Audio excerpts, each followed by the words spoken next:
restaurant? At the time when I was there, and this was mid-'80s to mid-'90s, probably Dreamland and Archibald's. Yeah. I don't know if they're still both still there, but really good ribs. Dreamland's still kicking. They're still going strong. Yeah, good spot. What's been the difference for Tove his last few games? I think this level of comfort, Coach talks about all the time, being young in his development, but just feeling like he's getting to his spots on the floor. I think that's something that Coach has stressed with Tove, and Tove's done a good job of trying to figure out where am I effective, getting into my moves, playing with better pace, seeing where the help's coming from or not, making decisions with the basketball. I think all that's improved.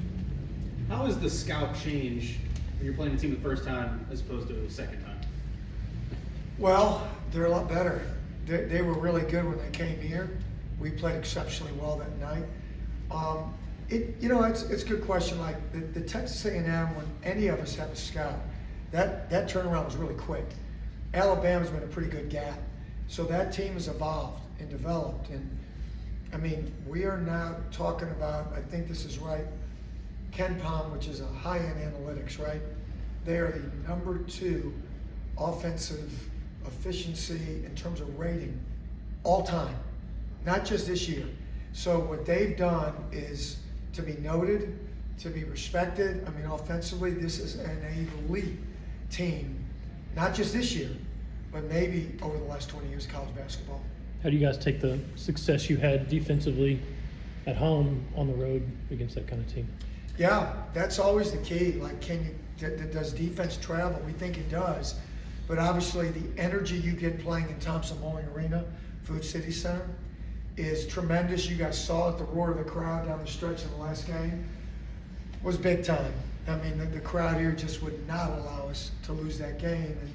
And we'll just have to bow up. I mean, that will be, I'm sure, a very vibrant, hostile environment. Lived it there 9 years, these type of games. They're what you kind of, come here for, go there for, play in the SEC for. So we're going to have to bow up and play like a group of grown men. What does it do for a team when you go into a championship kind of environment and championship kind of game before you get into the NCAA tournament? I think it's, you embrace it as a great opportunity to see what, where you are from a mentality standpoint, where you are from a maturity standpoint, how you're going to deal with it, how you're going to deal with the runs and the ebbs and flow of a game like this, where there is a lot on the line, even though we know that there's 2 other tough games coming up. But this one right here is going to be, because you're on the road, because you are playing a terrific basketball team, puts you in a position to, if you're focused in the right way, to say, hey, this gives us a chance to prepare for a high-level NCAA basketball game. Coach, because of Dalton, how much better equipped do you feel like this team? And probably not just because of Dalton, but just overall offensively, how much better equipped do you feel like this team is heading into March? You just won a game the other night, you had to score 90. And Yeah. I don't know if last year's team could have done that. Well, I think it's fair to say probably not, right? Do you remember that? But I do. But I will say this, I don't know that the other team would have got 82 or 84, whatever it was. We're different. You're no question. The beauty of this team and that it's still a top 2-3 defensive team in the country, and we're, last I looked, I think 17th offensively in the nation. We weren't there last year in that. And so there are given nights, as much as you hate to admit it because you hang your head on defense, to where you have to be really good on offense. Like, when are we going to make a stop? Auburn was so good in that game, executing and getting to the line and getting the ball to the right guys in the right spots, that to your point, Rob, like, we really had to probably win that game on offense, sprinkled in with making some key stops, which we did. And but now we're much more equipped this year on a given night to go out there and possibly win a game on offense. What's your mindset as a coach going into this type of game, a rematch? You mentioned the length in between, but also that was one of their worst days of the season for them. Are you kind of, what they are and what they're about, but are you also planning for them to maybe mix it up totally different just based off of how that last game went? I think, their concepts, and we talked about this in philosophy, the way they play is off of NBA analytics, and their schemes are terrific. I mean, what they do, how they do it, their timing, their spacing, makes them uniquely difficult, and the players they recruit. So none of that works without really good players, and then if you have really good players, none of it works without what I just said, right? The former. So for us, it's going to be a great challenge. I think, Coach Oates said this here, we did a good job of staying out of rotation. So if you said a couple of things we got to do, we got to do our very best. It's not going to happen all night. You're not shutting them out. They're on a prolific scoring, what they've done here in the SEC. But as much as we can do a great job guarding the basketball and then not give them, I think right now they're all the way up to the 5th best offensive rebounding team in the country. That's a nasty combination to work with, right?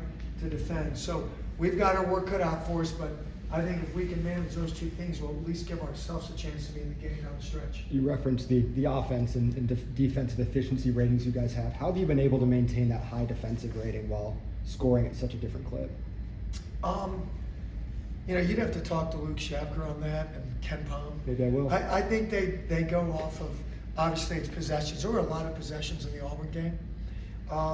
So you're right. I mean, the more possessions, it's based on steals. It's based on a whole bunch of different items that they put into the batter, right, to bake the cake. And I think just, being able to get steals, get deflections, make key stops, have a mindset, of what we want to get done, how we're going to get it done based on the opponent we're playing has probably helped us as much. And our guys do a good job of paying attention to the scout.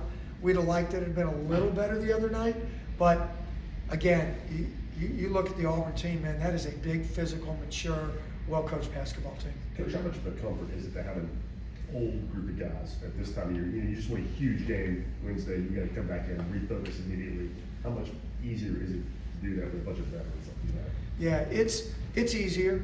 It's not easy, but it's easier because those guys not only can take your scouting report and think it through. I mean, there's times when Josiah or Santi or Shaq, who you just had here, will actually enlighten me on what we can do defensively, right? Like, I'm going to go down in a minute. Those guys are really smart. I mean, really smart.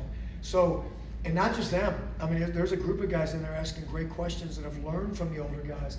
But if you look at Alabama, you look at Auburn, we're talking about well-aged teams, very mature, right? So taking on a short turnaround or preparation, that you have 2 days, 1 day, really, because we didn't go yesterday, we went through video, having a bunch of young guys, and I think that's where Kentucky gets way too much grief for what Cal's doing. That's hard, man. When you're playing with a lot of young guys and trying to flip it around and get good defensively, easier to be good on offense, I think. But with these older teams, I think you give yourself a chance. What are the conversations like as a game unfolds and evolves for a coach? Because last year against Auburn, it's in the 50s and the 40s. This year against Auburn, it's in the 90s and 80s. The scouting report is one thing, but as the game evolves, what are those conversations like for the coaches? Well, you're making adjustments during the game, whether it's ball screen coverage, whether it's, what coach is coming up with offensively. I think you saw it, the Auburn game. I think coach made a couple of great adjustments when they went zone. We got some instant baskets, gave us a little momentum. So there's constant conversation going on in the huddle. And, the way it is here, and one of the things I think that's led to success is that Coach Barnes is secure enough, obviously, with what he's done, that he lets the players talk it out and ask them what they're seeing too. And when you give your guys ownership, I think that goes a long way. How critical will the first 4 or 5 minutes of this game be, just with the way Alabama can jump on teams and being in a hostile environment? I don't think it's the first 3 or 4 minutes. I think it's all those 4 minute seconds. I mean, you're talking about a team, and not that you guys are boring me, because we got film 130, that came back from 16 down to Georgia. I'm watching the first half in the locker room the other night. I think Ole Miss has them 37-23. They don't worry about it. Like, you talk about lightning bolts. They got a bunch of them, So with them, you have to understand there's going to be runs. You have to be mature enough to play through those runs. You can't let your emotions dictate your enthusiasm to guard. So hopefully we're going to be mature enough to do that. And hopefully we're going to score the ball and do the things that we were talking about earlier offensively. When you decided to come back to the college ranks, just weeks like this, going into Coleman on Saturday, it had to have been, something you were looking forward to now that you have this opportunity. Just how cool is it for you? Well, other than being called a traitor by most of the people that I know that are still there, like, how could you do that, right? As I always say, it's been a privilege to be here. It's always fun for me to go back there. I make my home in Birmingham, Alabama. So to see old fans, friendly faces, get a little gig, but it's really, as Coach say, it's never about, what my experience was there. That's in the rearview mirror. It's now what we can do with this group, and our job as assistant coaches is to give our guys the best opportunity to win, because they're going to maximize their effort. We need to do the same in how we prepare. Thanks, everyone. Thanks,